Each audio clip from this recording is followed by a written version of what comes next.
Unfinished video. But more Israel crisis actor, also known as a false flagget. The day after the Hamas surprise attack. That rabbit hole over there led me to view this week, October 8th episode, and to my surprise, day after the Hamas surprise attack, and view count is looking like false flaggets numbers. South Florida, on guard. This is the speed I watch my videos at. Okay, it's faster. Social engineers. Engineering. Talk about South Florida ties to Israel. So many there from here, and we will connect with one young woman, if her situation allows, when we come back. So many South Florida families are scrambling to connect with loved ones in Israel from north to south, watching events unfold minute to minute in sadness, in fear, and that includes our colleagues right here at Local 10. Mayan Derhi is with us, able to connect with us here. Mayan was raised in Miami, born in Israel, moved back last year, joining us from Haifa. Mayan, good morning. Good evening to you. Good afternoon for us. Good afternoon for me. Good morning for you guys. We are so grateful to be able to connect with you. Please set the stage. Where are you? What are you doing? And how do you feel about your own safety at the moment? First of all, I'm a little nervous, even just talking about this on air, just because I know how much of a responsibility there is in really sharing the truth and the right side of the information. I'm here at my grandma's house, thankfully with family. I didn't wake up here. On Saturday when everything started, I woke up in my apartment in Tel Aviv with my partner. And if you want, I can share a little bit about that experience, because it was the first time I'd been through anything like that in my life, let alone here. I think we really would like to hear that if you are able to do so, because I think what strikes us here watching this unfold in real time, especially in South Florida, where everybody has a 6 degree of separation to somebody in Israel, it's as if our sons, our daughters, our mothers, our fathers are going through that. So please do share, what was yesterday morning like? We're hearing from the father of a Missouri native who was one of those 11 Americans killed by Hamas, and he says she died protecting her son. These fuckers got social engineers and know how to get the American people on board with war propaganda. Just listen to this made-up story and the choice of words they use. Tonight, we're hearing from the father of a Missouri native who... Did you hear that, Missourians? Your peoples was a part of this evil Hamas surprise attack. According to our NBC affiliate KOMU in Columbia, Deborah Matthias was born in Boone County. Her father, Ilan Trone, is a former professor at Mizzou who now lives in Boston. He says he was on the phone with his daughter when she told him she heard gunshots. You were born in Boone County, too. And you went to Missouri University, too.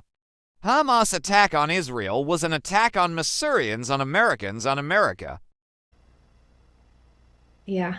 My mom is in Miami, and my dad and my siblings, so they're calling me scared. All my friends and their families here. So I woke up on Saturday, yesterday, at 7 in the morning, to alarms, to the bomb alarms. And we went, my partner and I, my boyfriend, to the safe room in our apartment.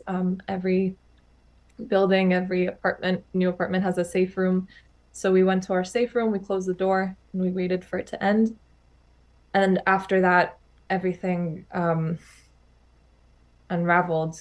I think it was, to say it was a shock, I don't know how I processed it. I think we were just frozen. We turned on the TV and the reporters didn't know how to report. We were just in shock.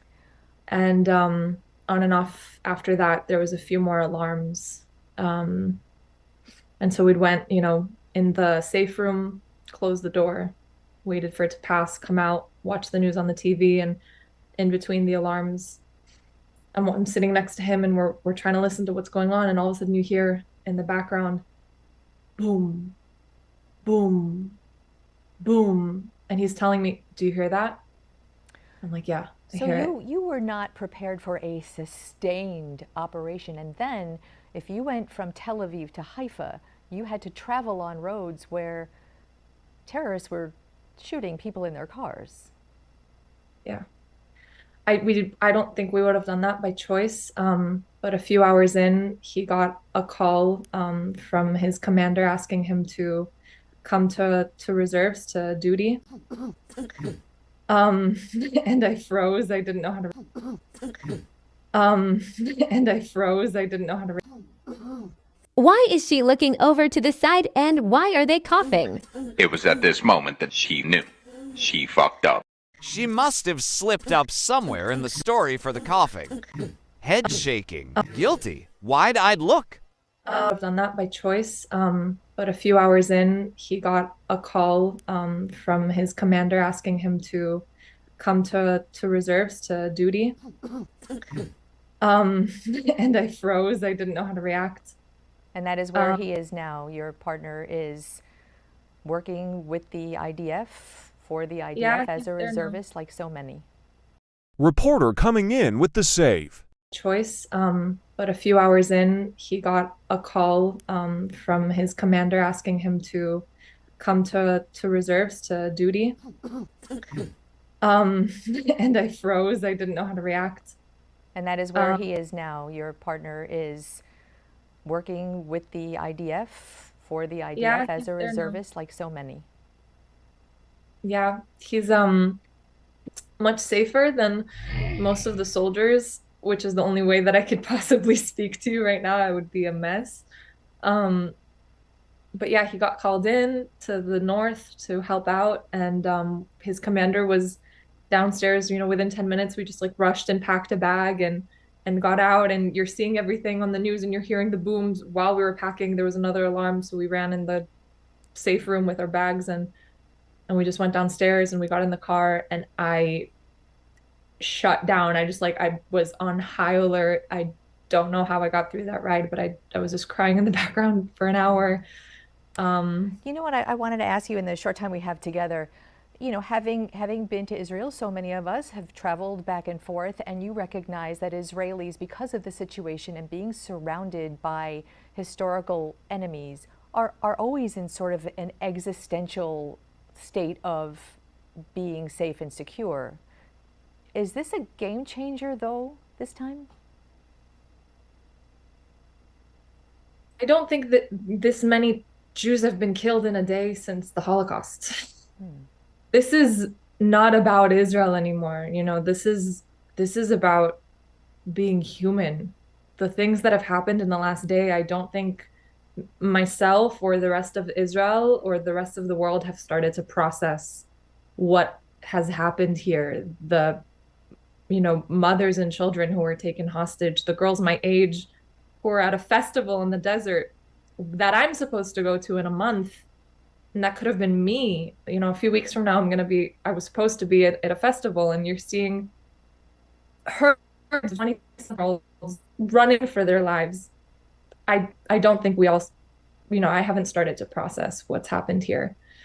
Watching those images on the news, watching them on social media, not only running for their lives, we watched people being taken hostage who are in captivity as we speak.